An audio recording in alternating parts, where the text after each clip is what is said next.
네, 오늘은 2024년 10월 23일입니다. 수요 말씀 묵상을 시작하겠습니다. 네, 이번 한 주간 동안 읽을 말씀은 이사야서 59장에서 예레미야 11장까지, 신약 성경은 데살로니가 후서 3장에서 디모데전서 6장까지 말씀입니다. 오늘도 계속해서 두 증인에 대해서 말씀을 나누어 보겠습니다. 네, 오늘은 요한복음 7장 37절 이하에 나타난 예수님의 관점을 바라보는 그런 시각에 따라 나타나는 두 증인. 과연 예수님을 어떻게 바라보느냐, 어떤 관점으로 바라보느냐에 따라서 나타나는 두 증인에 대해서 한번 말씀을 살펴보겠습니다. 요한복음 7장 37절에서 43절까지의 말씀을 읽겠습니다. 명절 끝날 곧 큰 날에 예수께서 서서 외쳐 이르시되 누구든지 목마르거든 내게로 와서 마시라. 나를 믿는 자는 성경의 이름과 같이 그 배에서 생수의 강이 흘러나오리라 하시니, 이는 그를 믿는 자들이 받을 성령을 가리켜 말씀하신 것이라. 예수께서 아직 영광을 받지 않으셨으므로 성령이 아직 그들에게 계시지 아니하시더라. 이 말씀을 들은 무리 중에서 어떤 사람은 이 사람이 참으로 그 선지자라 하며, 어떤 사람은 그리스도라 하며, 어떤 이들은 그리스도가 어찌 갈릴리에서 나오겠느냐. 성경에 이르기를 그리스도는 다윗의 씨로 또 다윗이 살던 마을 베들레헴에서 나오리라 하지 아니하였느냐 하며, 예수로 말미암아 무리 중에서 쟁론이 되었다 그랬습니다. 명절 끝날, 즉 초막절 끝날 큰 날에 예수께서 이렇게 말씀하십니다. 누구든지 목마르거든 내게로 와서 마시라. 이 요한복음 4장에 예수님과 사마리아 여인 간의 만남, 대화 가운데 보면 누구든지 목마르거든 내게로 와서 마시라 하는 이 말씀의 뜻을 알 것입니다. 이 야곱의 우물에서 나오는 이 물, 육신의 갈증은 해결할 수 있을지 모르지만, 물론 그 육신의 물조차도 계속해서 목마르죠. 그러나 예수님께 나오는 자, 예수님께서 주시는 물은 영원히 목마르지 않는다 그랬습니다. 여기서 나를 믿는 자는 성경의 이름과 같이 그 배에서 생수의 강이 흘러나리라.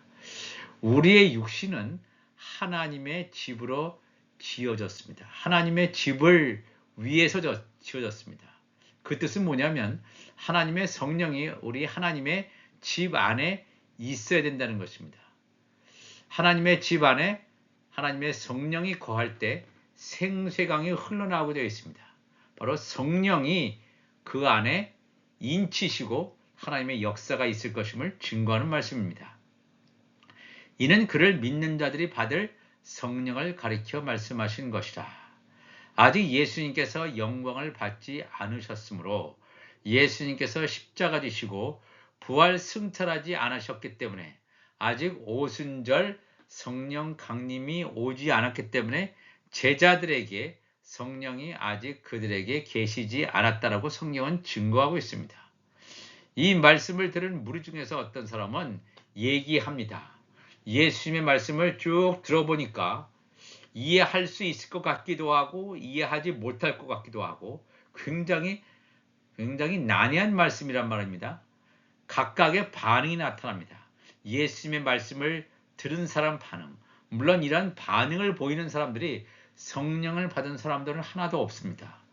지금 이 시점에서 성령을 받은 사람은 하나도 없는데, 그럼에도 불구하고 그들이 예수님을 바라보는 관점, 지금까지 예수님의 말씀을 들은 다음에 내린 결론은 뭐냐면, 어떤 사람은 이 사람이 참으로 그 선지자다.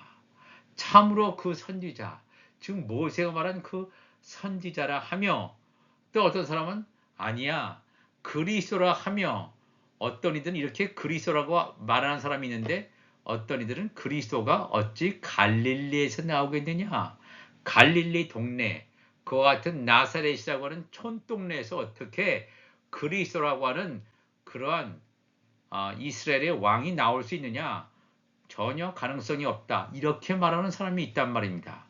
여기서 중요한 게 7장 40절 말씀 보면 예수님 말씀 들은 사람 가운데 어떤 사람은 이 사람이 참으로 그 선지자다.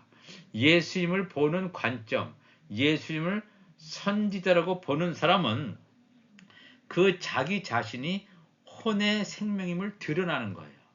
예수 그리스도의 말씀이 임했을 때 과연 그 사람의 영적 정체성이 드러나게 됩니다. 하나님의 말씀은 살았고 운동력이 있다 그랬죠. 영과 혼과 관절과 골수를 찔러 쪼갠다. 하나님의 말씀이 떨어지면, 하나님의 말씀이 임하면 과연 나의 정체성이 하나님의 아들인지, 하나님의 종인지, 아니면 죄의 종의 열매인지 이것이 다 드러난다라고 하는 것입니다. 아직 성령을 받기 전임에도 불구하고 지금까지 예수님을 보건대 이 사람은 선지자야. 이 혼의 생명이죠. 창세에 감추인 하나님 나라의 비밀을 알 수 없는 눈과 귀가 막혀 있는 그런 자, 이 혼의 생명이야. 그런데 성령을 받지 않았음에도 불구하고 41절에 어떤 사람은 아니야, 예수님은 그리스도야. 우리가 지금까지 메시아 그리스도를 기다려오지 않았느냐. 바로 그 그리스도라고 아직 성령을 받지 않았지만 이렇게 증거하는 자, 바로 이렇게 증거하는 자가 바로 영의 생명이 되겠습니다. 말씀 안에 좋은 시로서 창세전에 예수님과 함께 있었던 자임을 분명히 성경은 증거하고 있습니다. 그렇기 때문에 요한복음 10장 14절 말씀 보면 나는 선한 목자라. 나는 내 양을 알고, 예수님은 예수님의 우리에 있는 양을 안단 말입니다. 성령 안에서 한 몸으로 연합을 이루게 되는 하늘에 속한 교회를 분명히 예수님은 안다 그랬어요. 나는 내 양을 알고 또 양도 나를 아는 것이 그랬습니다. 양도 예수님께 속한 그러한 지체라면 그 양이 예수님을 안다는 것은 예수님의 말씀을 안다는 거예요. 예수님의 정체성을 안다는 거예요. 예수님은 단순히 선지자가 아니라 그리스도다. 우리가 기다려왔던 그리스도라고 안다라고 하는 것을 성경은 분명히 증거하고 있습니다. 그러면서 이 마태복음 10장 40절에 가보면 너희를 영접하는 자는 나를 영접하는 것이요 나를 영접하는 자는 나를 보내신 이를 영접하는 것이니라 그랬습니다. 너희를 영접하는 자. 이 너희라고 하는 것은 예수님의 제자 아닙니까? 예수님의 제자는 예수님과 한 몸으로 성령 안에서 한 몸으로 연합을 이루게 되는 자입니다. 거룩한 신부가 되는 자입니다. 너희를 영접하는 자는 예수 그리스도의 말씀을 듣고 예수 그리스도의 말씀을 온전하게 풀어주는 너희를 영접하는 자는 바로 나 예수 그리스도를 영접하는 것이요 나를 영접하는 자는 나를 보내신 하나님을 영접하는 것이다. 성부, 성자, 성령, 신부가 하나다. 이 말씀의 완성이다라고 하는 것을 분명히 보여주고 있습니다. 또한 계속해서 마태복음 10장 41절에 선지자의 이름으로 선지자를 영접하는 자는 선지자의 상을 받을 것이다. 의인의 이름으로 의인을 영접하는 자는 의인의 상을 받을 것이다. 선지자의 상을 받는 자와 의인의 상을 받는 자가 있습니다. 선지자의 상을 받는 자는 바로 혼의 생명이죠. 하나님의 종들이에요. 제사장 직급을 행사하는 그런 하나님의 종들이 선지자의 상을 받는다면 이 왕이신 예수님과 한 몸으로 연합되는 바로 그러한 자, 의인의 상을 받는 자죠. 의인의 상을 받는 자가 있습니다. 선지자의 이름으로 선지자를 영접한다라고 하는 것은 뭐냐면 하나님의 율법을 믿음으로 증거를 받았지만 성령을 받지 않은 자. 그러니까 선지자의 말을 들은 거예요. 율법 아래에 있는 자예요. 율법 아래에 있는 자, 선지자를 영접하는 자는 선지자의 상을 받아요. 하나님의 종으로서 누리는 이 구원의 표를 가진 자로서 선지자의 상을 받을 것이다. 그러나 의인의 이름으로 의인을 영접한다. 여기서 의인이라고 하는 것은 예수 그리스도죠. 예수님께서 말씀하신 창세전에 감춰진 하나님 나라의 비밀을 비유로 설명해 주셨는데, 이것을 성령의 임함으로 말미암아 예수 그리스도의 말씀이 깨달아져서 나의 육이 죽고 영이 살아난 자, 이 자는 의인의 상을 받을 것이요. 마태복음 10장 41절에 또 누구든지 제자의 이름으로, 즉 의인의 이름으로 이 작은 자 중 하나에게 냉수 한 그릇이라도 주는 자는 내가 진실로 너희에게 이르노니 그 사람이 결단코 상을 잃지 아니하리라 그랬습니다. 중요한 말씀이죠. 여기서 냉수 한 그릇이라고 하는 것은 생명수를 말합니다. 생명수. 그러니까 예수님께서 누구든지 목마르거든 내게로 와서 마시다가 그냥 우리의 육신의 갈증을 해결하기 위한 그런 물이 아니라는 것을 알 수가 있습니다. 생명수예요. 말씀이란 말이에요. 그러니까 이 작은 자 중 하나에게 생명수를 주는 자는 내가 진실로 너에게 이르노니 그 사람이 결탄코 상을 잃지 아니하리라. 의인의 상을 잃지 않는다.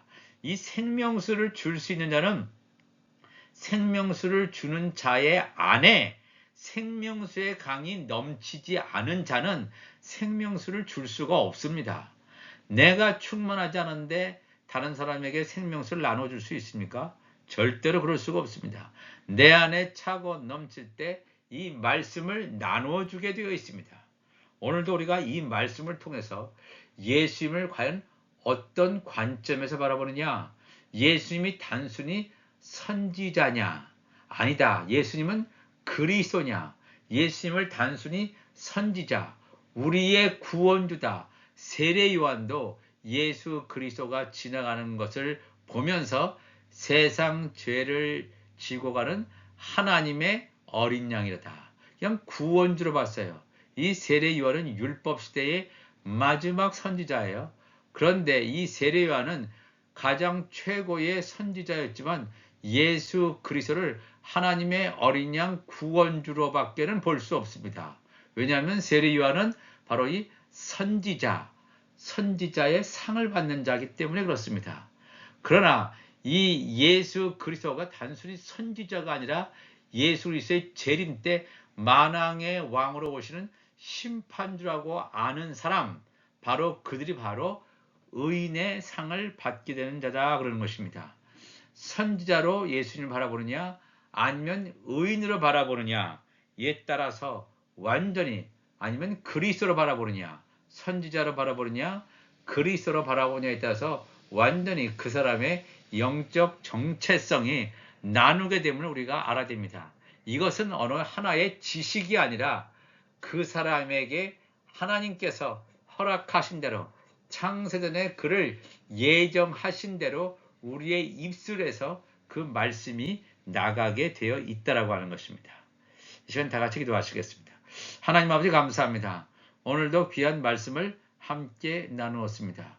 이 마지막 때에 하나님의 말씀이 온전히 열려지는 이때, 우리가 과거에는 이 말씀을 부분적으로 알고 굉장히 어린아이와 같은 일들을 많이 했지만 이제는 창세기부터 요한계시까지 말씀이 온전히 열려지고 예수 그리스도의 재림과 때와 이 모든 것이 풍성하게 열려지는 이 때에 우리가 온전히 말씀 먹고 나의 육이 온전히 죽고 내가 완전히 십자가에 못이 박혀져서 예수 그리스도와 함께 성령의 인도함을 따라 이 마지막 때, 얼마 남지 않은 이 마지막 때를 기쁨으로 감사함으로 걸어갈 수 있도록 인도하여 주옵소서.